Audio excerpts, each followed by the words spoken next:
Sahabat Santo Paulus, kali ini saya akan menyebutkan 12 hal yang harus kamu ketahui tentang Katolik.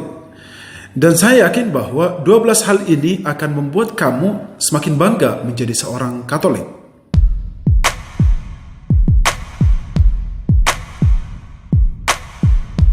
Kita mulai dari urutan ke-12. Gereja Katolik itu disebut universal, satu atau tunggal, tidak terbatas pada daerah atau suku tertentu. Itu sangat berbeda dengan gereja-gereja Protestan yang berlatar belakang budaya atau daerah tertentu, seperti gereja Protestan suku inilah, gereja Protestan daerah inilah, dan sebagainya. Terjadi pengkotak-kotakan. Itu berarti kalau kamu menjadi seorang Katolik, kamu akan mengenal begitu banyak orang dari berbagai latar belakang budaya yang berbeda-beda. Urutan yang ke-11. Gereja Katolik itu menghormati arwah-arwah orang yang sudah meninggal. Itu berbeda dengan gereja-gereja Protestan yang sama sekali tidak pernah mendoakan orang yang sudah meninggal. Jadi, kalau suatu saat Anda meninggal sebagai seorang Katolik, ada begitu banyak orang yang peduli, cinta, serta mendoakan arwahmu. Urutan ke-10 adalah gereja Katolik itu didirikan oleh Yesus Kristus sendiri, di mana Yesus Kristus memilih Rasul Petrus sebagai paus pertama, dan tahta kepausan itu diwariskan hingga saat ini, atau dari Petrus sampai paus yang sekarang itu, Paus Fransiskus yang ke-266. Jadi pemimpin gereja Katolik itu asal-usulnya itu jelas dari dulu. Dari Yesus ke Petrus, dari Petrus sampai ke paus yang sekarang.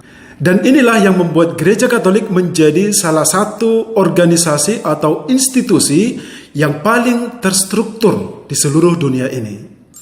Urutan yang ke-9 adalah gereja Katolik memiliki begitu banyak karya karitatif dalam lingkup gereja itu, seperti panti asuhan, panti jompo, penampungan pengungsi, penampungan orang kusta, dan lain sebagainya.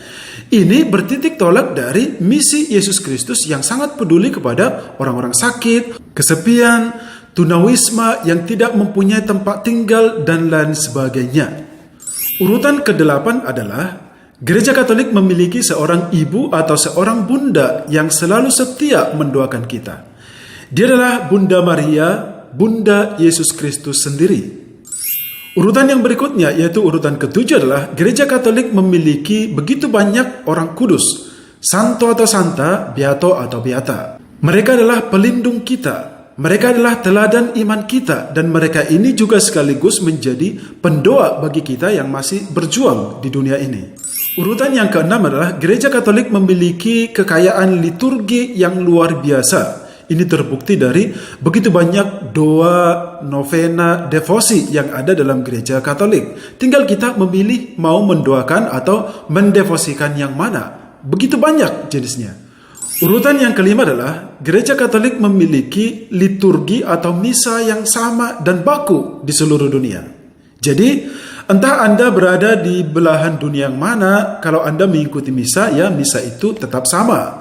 Atau misalnya ketika Anda mengikuti misa di Amazon, di gereja Katolik di Amazon, Anda pasti bisa menikmati misa itu walaupun Anda tidak mengerti bahasanya. Paling tidak Anda tahu urutan misa itu. Jadi dalam gereja Katolik itu misanya itu satu entah dimanapun.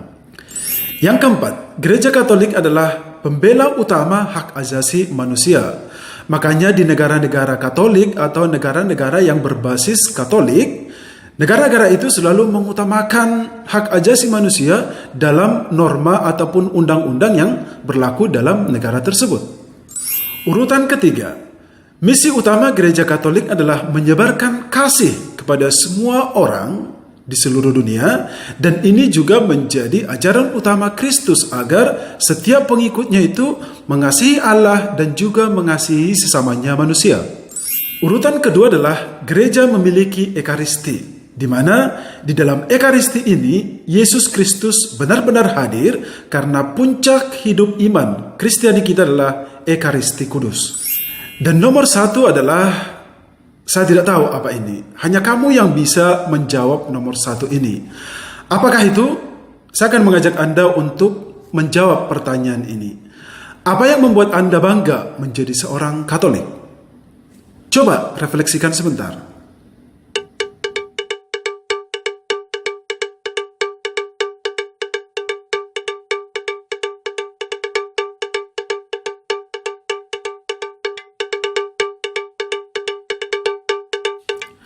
Apakah kamu sudah menemukan jawabannya? Kalau kamu sudah menemukan jawabannya, berarti itulah nomor satunya.